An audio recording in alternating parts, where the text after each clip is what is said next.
In this video, you will use the definite integral to find the volume of a solid of revolution. Now, a solid of revolution is obtained when you revolve a region in the coordinate plane about a line such as the x-axis. And of course, the simplest solid of revolution is a cylindrical disk, which is formed when revolving a rectangular area about an axis of revolution on one side of the rectangle. So if you take a look at figure 1, we'll say, I've got an upper boundary function, and I've got a rectangular region. This is just a single rectangular region, and of course the entire area underneath the curve would be broken into or rendered in rectangles. So this single area here, or the single rectangle, would be revolved around the x-axis to create this cylindrical disk. Okay, and then if you take enough of those rectangles and revolve all of them about the x-axis, then you get multiple cylindrical disks, the total volume of which would represent the volume of the solid of revolution. Now, each of these disks, since they're cylindrical, their volumes would be determined by this formula here, the volume of a cylinder, V equals pi r squared h. Okay, now the h, or the height of the cylindrical disk, would be determined by this delta x, which you will see in our integral formulation of the volume will become dx. Pi is obviously a constant. R squared, now the radius of this cylinder, or each of these cylinders, is given precisely by the value of the function, okay, underneath the curve. So the height of this rectangle is really your f at x, which is really the radius of the cylindrical disk.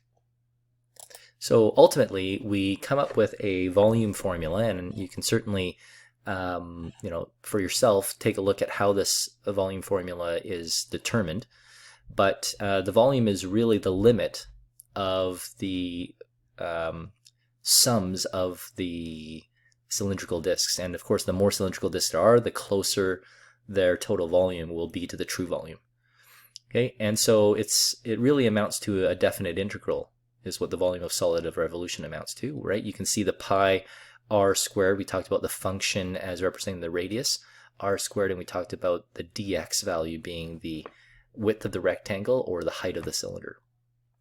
Okay, so with that theory kind of under our belts, let's take a look at a couple of examples.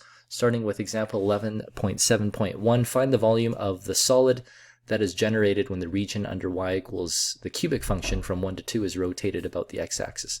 Okay, so I guess we'll start with v is equal to the definite integral from 1 to 2 of pi, now times r squared. R is really the function, so the function here is x cubed. So it's x cubed squared dx.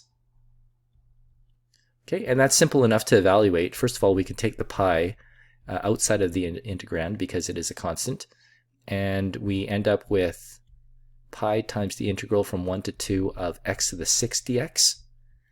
And all we have to do here is increase the power of x by 1 and divide that by 7, and then take that and evaluate it from 1 to 2. Okay, and so we end up with pi times 2 to the 7 over 7 minus 1 to the 7 over 7, which at the end of the day becomes 127 over 7 pi. Cubic units.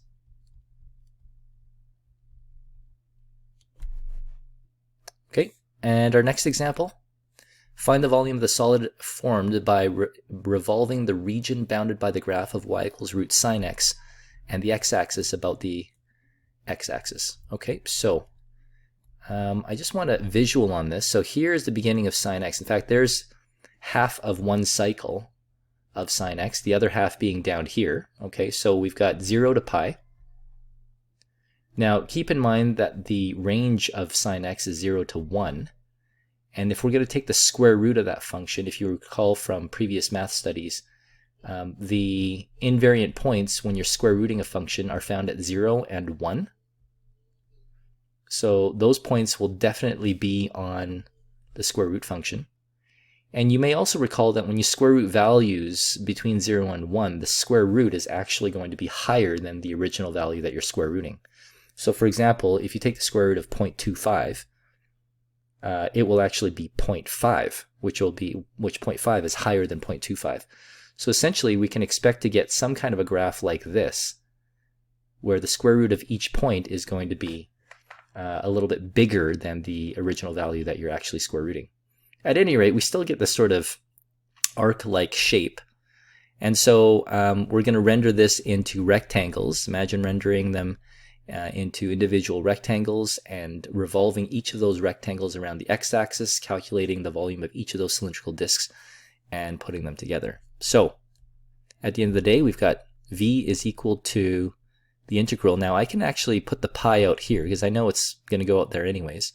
From 0 to pi of root sine x, there's your f at x squared dx. Okay, which really means that my volume is going to be equal to pi times the integral of 0 to pi of just sine x, because the square root and the square cancel each other out, dx. And this will end up being pi times, the antiderivative of sine x is actually negative cos x from 0 to pi.